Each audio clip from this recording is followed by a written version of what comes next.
The Stars and Stripes show is brought to you by the U.S. Embassy.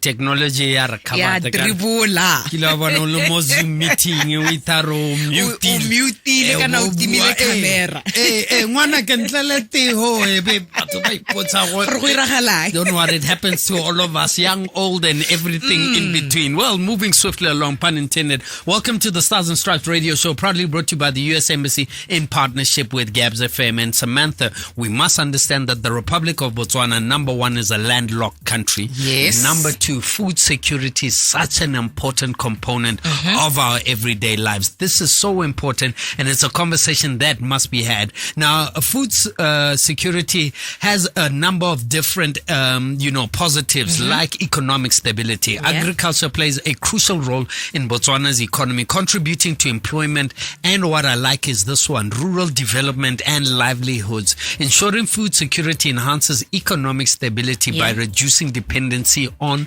what is called food imports and promoting self-sufficiency. We did see that the government did do a major move in terms when of they closed we off may the not borders. liked it. There was a few teething problems, but we're now beginning to see the benefits and bear fruit. Botswana are now starting to do, including social well-being. Food security is closely tied to the overall well-being of the population, and access to sufficient, safe, and of course nutritious food is essential for human health and development. And of course, this is an interesting one, national security. Yeah.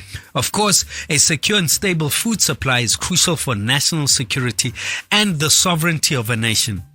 Dependence on external food sources can make a country vulnerable to price fluctuations. Those cool peaches, canned beans, and things like that, they become quite pricey. And of course, environmental safety, rural development. We're going to touch on a number of the different facets, but that is essentially what the show is all about. Samantha and I have always said that the Republic of Botswana must have an indigenous crop bank. True. The Botswana need to be saved. We need to save the seeds. We need to ensure that we have them and keep them in for safekeeping, because that is so important. So, how nutritious was your breakfast today? It had everything what in it. Everything? Explain to us. Hey, Swift, when you like putting people on the spot, right? That's what I had. So what did you have? Okay, I ate breakfast, the kirle brunch. Make it nearly early lunch. Okay, so there was protein and protein, not meat. It was protein, so your carbs were there, then from your vegetables, the lettuce, salad, so proper balanced diet. Okay, good brunch, girl. lunch. Good girl. Moving swiftly along. Look, we're going to hear from Dr. Julie Howard, Global Food Security Independent Consultant. I had the honor of, pre-recording this particular interview, and this is how it went, touching on some of the subjects that we've just discussed. Whether we like it or not, we come out of COVID-19. We saw that the battle for health was closely related to your nutritional level. So that's why this conversation is very important. Ladies and gentlemen, good afternoon. On the Partner Spotlight, we'll be speaking to Dr. Julie Howard, Global Food Security and Independent Consultant. If you're wondering who Dr. Julie Howard is, she is an independent consultant focusing on global food security, agricultural research, scaling impact, and youth empowerment in sub-Saharan Africa. She serves as Senior Advisor for the Center for Strategic and International Studies, Global Food Security and Water Program. And of course, this is an important conversation to have, considering whether we like it or not. Global warming and, of course, food security is an important component of our well-being within the Republic of Botswana. Dr. Julie, welcome to the show. Thank you very much. Fantastic. How was your day? First time in country? No, but first time for more than a day. Oh, I like that. Look, let's get straight into it. What are the biggest threats to food security? And of course, what adaptation and mitigation measures are available? Great. Well, just to start with sort of a benchmark, hunger is growing today. Yeah. So between 690, 783 million people globally in the world are hungry. That's about north of 9% of the population. Wow. And it's especially a problem in Africa, where 20% of the population faces hunger, and that's more than twice the percentage of any other region. So we have a big problem. And what's driving this increase in hunger right now? Well, first, we've got an intensification of conflict, right? Yes. So we see on the African continent, that's well known, but also the Ukraine war, which has dramatically increased the prices of food as well as fertilizer.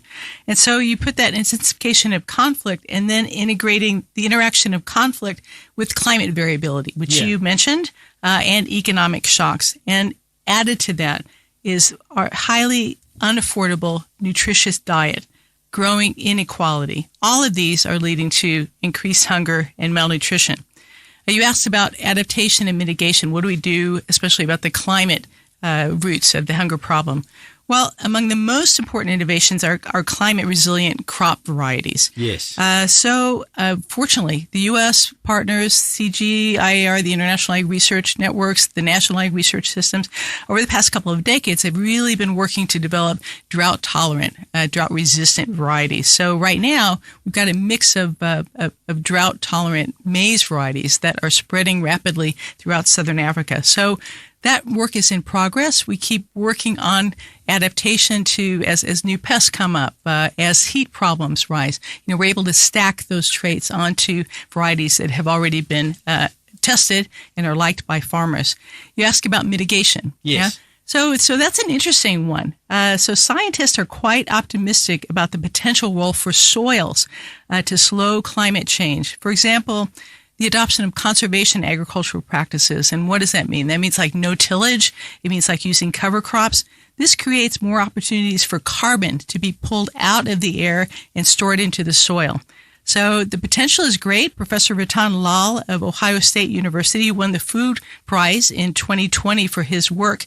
He estimates that restoring soils in this way through cover cropping and other means could allow soils to store an additional 1 to 3 billion tons of carbon annually. So that's quite a big dent.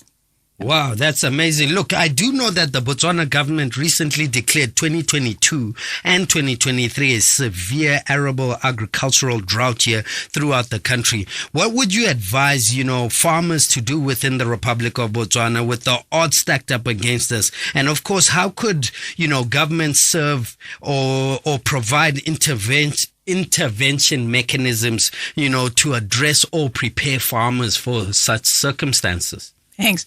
Well, I would advise farmers to contact their local district agriculture offices for detailed location-specific advice on crop and livestock management and updated weather forecasts for their area. We know that climate variability is very location-specific, and the Ministry of Agriculture and the National Ag Research System here, very on top of it. They are going to point you towards drought-resilient varieties, heat-resilient varieties. So that's one thing. And they can also advise you about optimal planting times, right? So one really interesting thing that's happening is also looking at how cattle, of course, are so important in Botswana.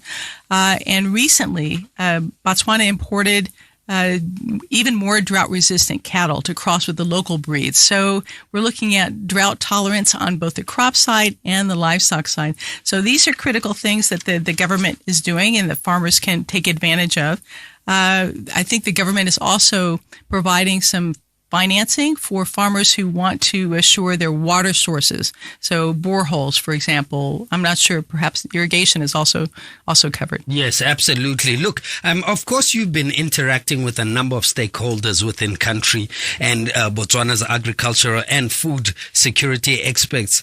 What have you learned from your vantage point, and especially touching on similarities between, of course, the United States of America and Botswana, although we're technically a small geographical location? Right, exactly.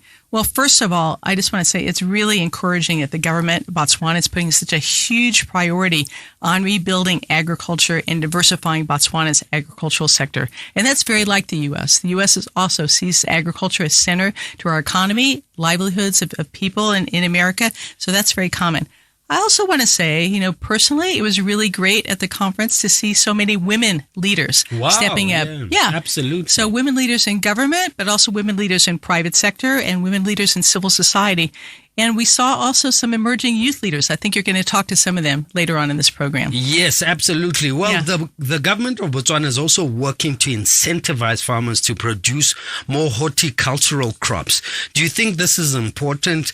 And, if so, why? And of course, let's also touch on some of the challenges that, farmers may face in upping their production and, of course, marketing of vegetables. Just to give you context, market access has been an important concern for local farmers. And of course, the Botswana government recently, was it about 2 years or a year and a half, 18 months ago, did a vegetable ban in order to serve as a catalyst to up our production within country. Right. So, I think it's extremely important that the government has put such focus on growing Botswana's horticulture sector. And why is that? I said at the beginning of the program that one of the problems we face globally is extremely unaffordable, nutritious diets. Yes. That's because we're all focusing too much, eating too much cereals, staple crops, maize and sorghum, and not enough fruit and vegetables, And so one of the reasons that fruit and vegetables are unaffordable is that we're not growing enough of them, right? So having Botswana involved in the game, to encourage new businesses, to encourage expansion of production is tremendously important. Now, you ask about challenges, right? So of course, it's important to provide a market, and that's what the government is trying to do. But production of vegetables can be quite tricky, as you know. So fresh vegetables, they need to have a cold chain, or you need to be very close to the urban area and the peri-urban area so you get the produce right to market. You need to be very careful about food safety issues. This is another thing that came up a lot during the conference. People wanted to know, if something is labeled organic, how do I know it's organic? Or for horticulture, especially in other parts of the world, pesticide application has been very, very heavy. And so it's important to know, is there pesticide residue on horticulture? So people at the conference were concerned, and the government also should be looking at ways to make sure, that the supply of produce is safe, as well as financially viable for farmers. Well, I'm absolutely glad that, the BW government, the American government is collaborating on this important subject. I like what you mentioned, pesticides. And I've read that there is a correlation between pesticides as cancer-causing agents. So those are important conversations to have. And of course, building a better Botswana and a food-secure Botswana for all. Look, Doctor, do you have any last words? And of course, from your vantage point, your experience, is Botswana heading in the right direction with regards to food security? Yeah, I think they definitely are heading in the right direction with this emphasis. I also want to say, Botswana is putting a very impressive emphasis on youth. Yeah, I mean, how to entice youth into agriculture, not only just on farm production, but also looking at opportunities throughout the value chain in marketing and processing and coming up with new products. And one of the most exciting areas, I think, is we talk about horticulture. That's one area because it's very profitable and very quick turnaround, very attractive to youth. But there's also an opportunity to grow African traditional vegetables. Ooh, that's a big one for me. Things like amaranth and jute mallow, even cowpea leaves, African eggplant. These things are vastly more nutritious than what we think about as like cabbage, for example, and peppers. Those are important, and we'll continue to eat them. But I think, my mind is that youth could really take hold of the traditional agricultural vegetables, make a business out of that, and improve their own diets, their own nutrition and health, as well as that of the country. What a great contribution that would be. Well, thank you so much, Julie, for popping by and, of course, being part and parcel of the Stars and Stripes radio show, proudly brought to you by the USA Embassy in partnership with Gabs FM. Hashtag shared prosperity. And, of course, food security is an important component. One thing that in my household we've recently changed about 2 years ago is that we've shifted to more indigenous foods within the household because of the nutritional properties of indigenous food. So I'm glad that you're in country. I hope you have a fantastic time, and thank you so much. Have a great day. Thank you. It's been great to be here. The Stars and Stripes show is brought to you by the U.S. Embassy. Now it's Gabs FM Power to engage your world, and of course allow me to introduce Mrs. Queen Turner. She is a retired former head of beekeeping at the Ministry of Agriculture, passionate about what she does, and I think she is also a former botanist. As Queen, welcome to the show. Leteng Motsadi Waka. How are you? How was your week? Oh, it was great. Fantastic. As Queen wanted to run away from the show, and I said, no ways, mommy. You're inside. You're stuck here with us. And you are stuck here with your new son. She's like, hey. And moving swiftly along, we also have Susan Sokweng, who is in studio. She represents Plethora Consultants. How are you, Susan? I'm fine, thank you. Fantastic. Welcome to the show. Thank you so much. Fantastic. Look, let's get into it. We're going to have a conversation. Today is a learning curve for Samantha and I, and of course you, our valid listener, because these are the things that affect us in our everyday life. Allow me to start with Mrs. Turner. Is also a Humphrey Fellow. She retired as head of beekeeping division at the Ministry of Agriculture. And of course, let's talk about climate change and how it's impacted food security. And what are some of the practices that, Balimi can do to mitigate and reverse the effects of climate change from your point of view? Ke a leboga Rempoloka. Emma. Dumelang baretsi ko gae. As you have already heard from Dr. Julie Howard, Emma. Food security has really been compromised through because of climate change. Emma. And we are here also to discuss how Botswana can mitigate some of these impacts climate change. When the soil is too wet, too cold, or too hot, the topsoil is eroded. So we need those microorganisms that are in the soil to feed the soil and make it fertile. Wow. So if these small animals, so if they are eroded, the soil becomes infertile. So this is why when we grow our crops, and we have to try and reverse this situation, which is to build the ecology. Build the ecology. Otherwise, the soil has been disrupted. And in this case, farmers tend to resort to chemicals, the pesticides, the herbicides. Yes. And these destroy the soil even more. So I think there are other ways that we can try and bring back the microorganisms, not to destroy them. Because if you remember, this traditional hoe without clearing the team. Yes. We are using mechanized farming. The machine. The expose those microorganisms that are under the soil. And then what happens? Yes. Yes. So what we need is to try and bring back those organisms. We must try and bring them back so that they can continue feeding the soil. I like how you present it, because I read a book on soiling, and it was just basically outlining that soil has life. And it's important to understand, even dare I say, to the human touch, it has properties of healing. And it's so important that we take care of the soil. Sometimes we're actually killing the microorganisms that can, breathe life into what we call food security, dare I say. Let me bring in our Susan into the conversation. Susan, let's talk about why Africa has been left behind with regards to advanced technologies in agri-farming, because whether we like it or not, as a continent, we are fast about to become the youngest population in the world. Food security is so important for the whole continent, especially Botswana, because we're landlocked. Talk to us. Thank you so much. This is greeting everyone who's tuned in. It's a pleasure to be here.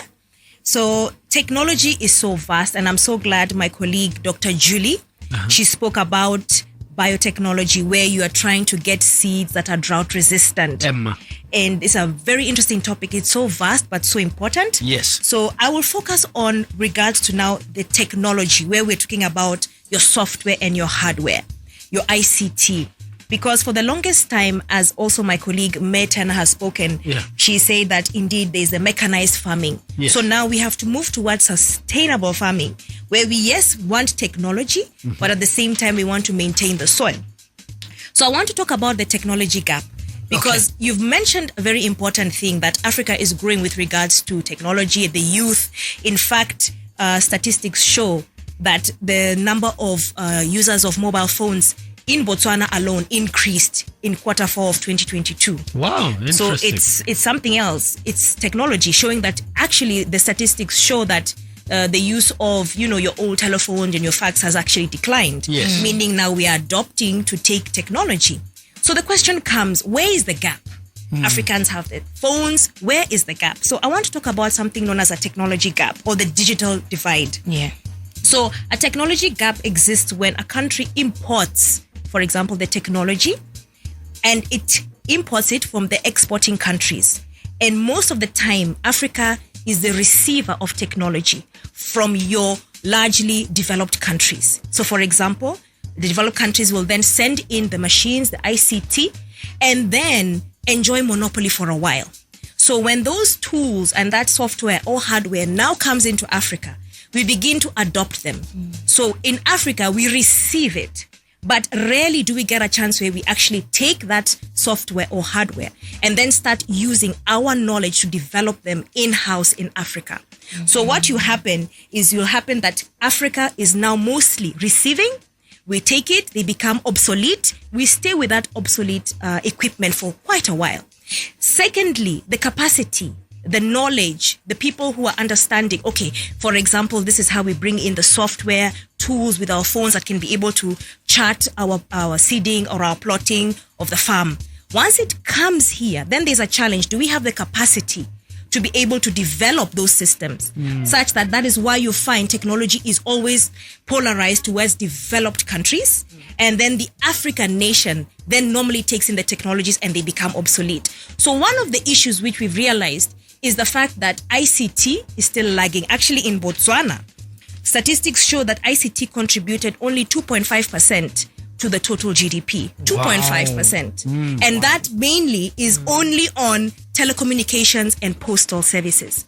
Now, can you imagine what can happen if we build capacity through our syllabuses, through our institutions? We bring in AI at an early age, which a lot of work has been done on that. Yes. And then start building capacity. So we don't only receive that technology, but we receive it and do what India and China has done, imitate it, so to speak, but imitate it, of course, with your IP rights and your policies. And then Africa now starts developing technologies and tools for the African farmer work for us. That work for us.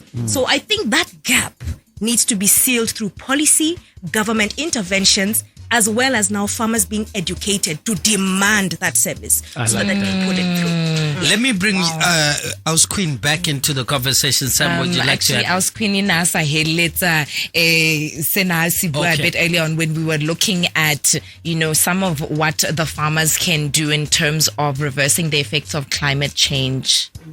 House Queen? Oh, thank you. As I pointed out earlier, we need to build our ecology before reka lema. We are entering into a new topic now, ebiduang regenerative farming, which is just a set of principles that brings back the land to the land, the plants and forests and animals. Then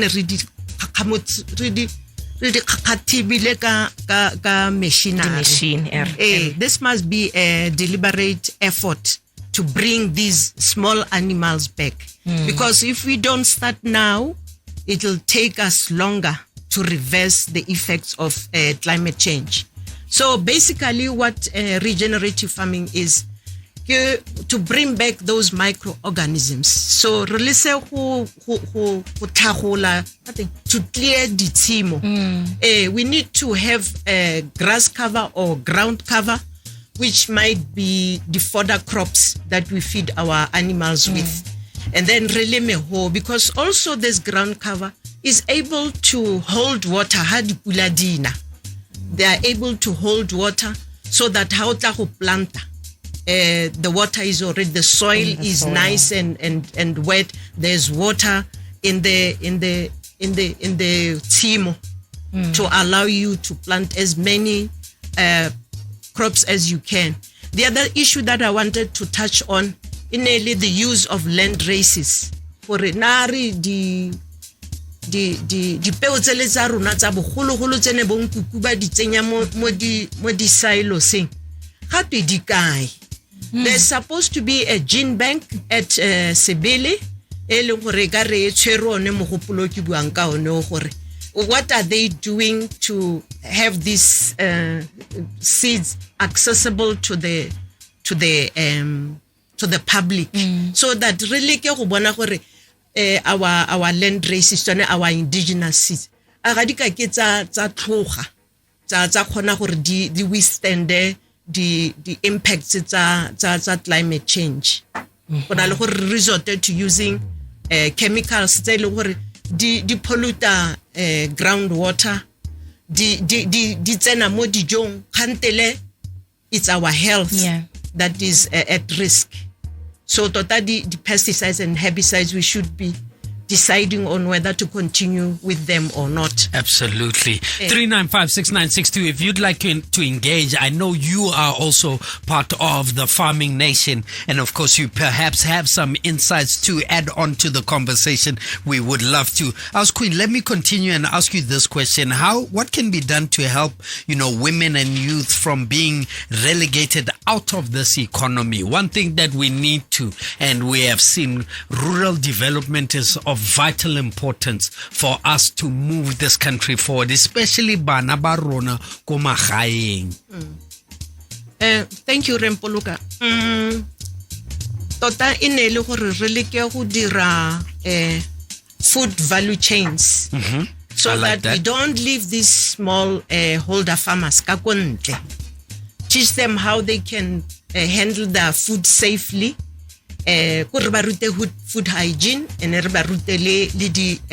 food value chains, so that they are still there contributing to the economy. And we should also try to promote the formation of cooperatives, the associations, so that they speak with one voice. And then the other thing, maybe re melawana. It specifically addresses these smallholder farmers. Let's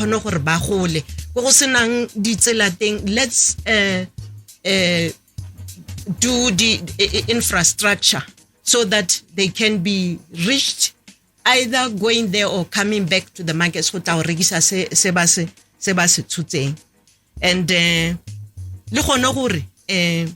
we promote access to quality seeds. The quality seeds, it's our seeds from international companies. Why can't we set up our own seed production in Botswana? I like that. Yes. Take those indigenous crops. Yes. There's Buang. Buang is doing a lot of research and development. But researchers, so that we find out if our land races can work for us. More Botswana. Set up companies try those different varieties. Absolutely. Susan, let me offer you this opportunity to share your parting words, and of course we'll give it to Queen.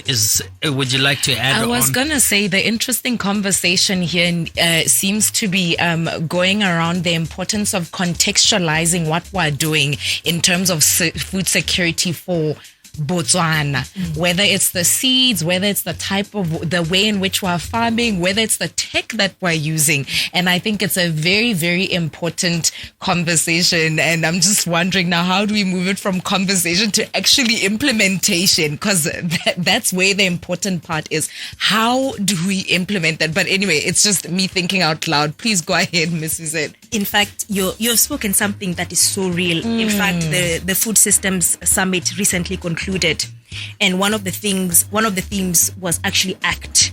It's time to act now, and I believe we have the SDG goals, which those are our targets. We don't want Africa to be left behind. It's time. And why we are talking about this now, the second green revolution from the 60s. Now we're in the other green revolution now.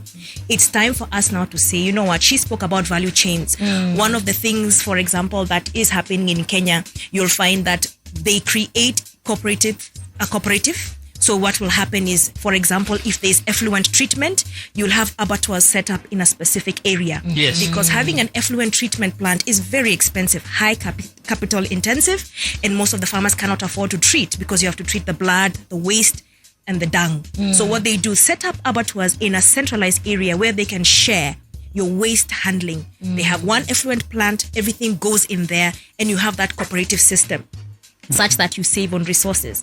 Value chain is so important because Africa for the longest time has been exporting only commodities and raw materials.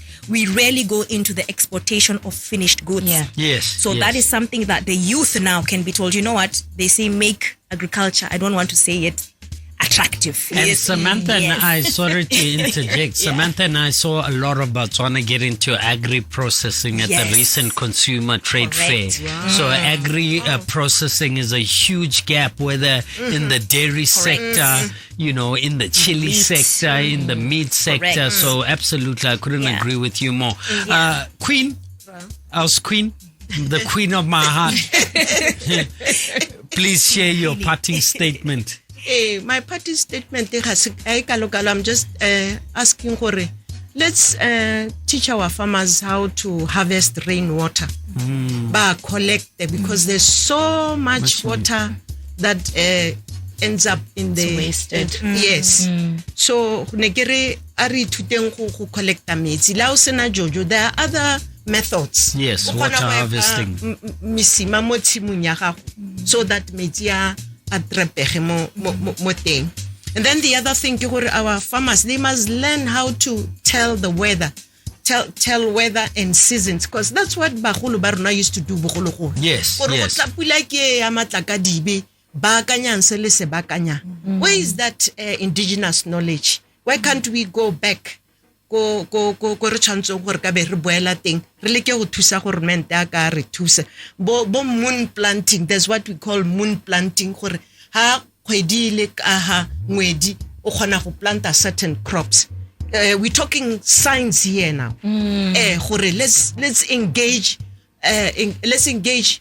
farmers ba bana le di degree, so that they understand some of these things, like constellation farming or planting. Constellation kana re bua ka bo Vigo, bo Aries, bo Capricorn, or how we bona on this side. That's science, but maybe I'm just going off. No, no. That is important, Emma. So these are some of the things our farmers ba tshwantse gore ba ame ka tsone. They must be able to read. So we need to have an intergenerational conversation in terms of getting the knowledge of yesterday and bringing into this new age farming to say, look, there's a wealth of knowledge that has not been packaged, has not been documented, that within the sector of farming, indigenous farming practices could benefit us today. Exactly. Absolutely. You'd like to say something in closing? Yes, as Samantha has spoken, I think this needs like days. Yes. One of the things actually our colleague Dr. Julie spoke during the recently concluded conference is, why don't we focus on trying to add value to indigenous vegetables, which already they're existing, then create a seed bank with those indigenous crops, such that we can be able to have now, your generations, your knowledge transfer. We need that knowledge transfer. The youth need that information. So I think that's a very valid point that Queenie has spoken about. Well, fantastic. Kings and Queens, we're going to continue conversation shortly after this. This is an important conversation, and I must say, I'm glad I did not let our queen just leave. You see, I could see. could sense I'm it. prophetic. Because at the end of the day, intergenerational conversations must be had. There's a lot of wealth of knowledge that we must learn. And of course, I'd also like to encourage the youth. Farming is not a business practice of boholo. It is very fashionable. So please, let's get in and ensure that we can make sure that we are a food secure Botswana. But before we continue, allow me to do this for you. Save the no, that's the wrong one. Come celebrate Game City Shopping Center's 21st anniversary with us. Get ready to shine and dazzle the runway. We're thrilled to announce the first ever Miss Game City pageant to be held on the 20th of October 2023. Auditions are happening this Saturday at Game City Rooftop from 9 a.m. till 6 p.m. Auditions are free, mahala, absolutely mahala. And all that's required is for you to be a Botswana woman aged between the age of 21 and 40 years. Dress code is black and white, and the top 30 photo shoot will be the very next day on Sunday, the 24th of September 2023 from 9 a.m. till 1 p.m. Stay tuned to Miss Game City Facebook page for more updates. On the other side of this, we're going to continue with the Stars and Stripes radio show, proudly brought to you by the U.S. Embassy. Mahalape. Power to engage your world is on 93.4 FM.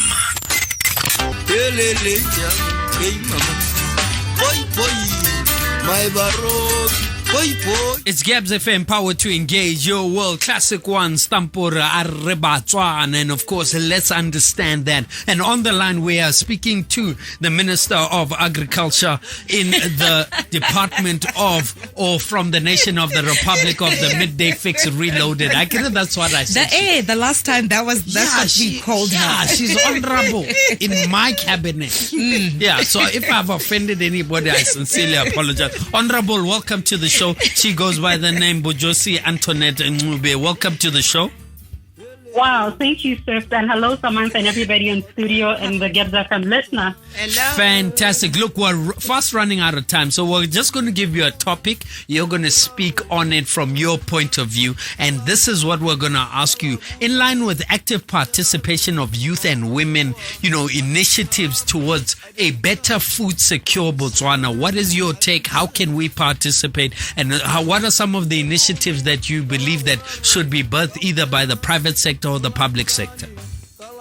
Well, in between the public sector and the private sector, I think we need to also, recognize the integral and important role of young people in civil society. Absolutely. Because as young people, we are very good at self-mobilizing. We're very good at advocacy. And what we're really asking for as young people is a platform. Yes, we would love to receive funding, but also our biggest value is impact. We like to do social agricultural projects that are very impactful. And that's a place where we can also build our capacities and skills while also building our communities. So if you're asking how we can engage young people to participate effectively and meaningfully when it comes to food security, I would say give young people a chance to be the leaders and the voices of food governance, of farming system governance and transformation. It's very rare when a Minister of Agriculture, so that they can speak to the policies, they can speak to the budgeting and the resource allocation that are required by young people. Thank you. And we do acknowledge that the government of Botswana is doing much. But also as young people on the ground, how many of us can say that, that budget or that funding goes a long way? Agriculture is quite an expensive sector to trade in. So we need young people to speak to their own needs and to be custodians of their own solutions. Absolutely, you're absolutely right, and you did it incredibly well. We're tired of cadre deployment. We need young people to sit at the tables of decision making. Let me give you another minute to say your parting words in line with the importance of food security and, educating Botswana on why is it important that we become a food secure nation. Well, it's very, very important for us to become a food secure country. And in fact, Botswana's statistics shows that we have a very significant data that shows some households actually go without a meal or go with 1 meal a day. So, food security. And in parting, I would say that as the farming industry, you also need to consider ways in which we engage women and young people. Let's find ways of not only creating employment for them, but decent employment that has integrity to it. Because young people get into the farming, sector, but literally the conditions they are not even appealing. But once we make conditions that young people can work with, and that very healthy working environments, and young people will become ambassadors of food security and appeal to other young people to join in the sector and the value chain. So, well, fantastic. Where can we find you as a young person on the social media streets? On the social media streets, you can find us at Agriculture for Humanity, and my own, social media platform is at That Agronomist. You'll find me there. But for now, re pusha temothuo se thoja ka re le ka go aga metselemetsana re dirisa temothuo. Have a fantastic day. Thank you so much for being part and parcel of the show, okay? Thank you, friends. Have a lovely one. Well, that's how we close the Stars and Stripes radio show, proudly brought to you by the U.S. Embassy in partnership with Gabs FM, talking food security, talking a food secure Botswana. Ladies and gentlemen, kings and queens, good afternoon. The Stars and Stripes show was brought to you by the U.S. Embassy.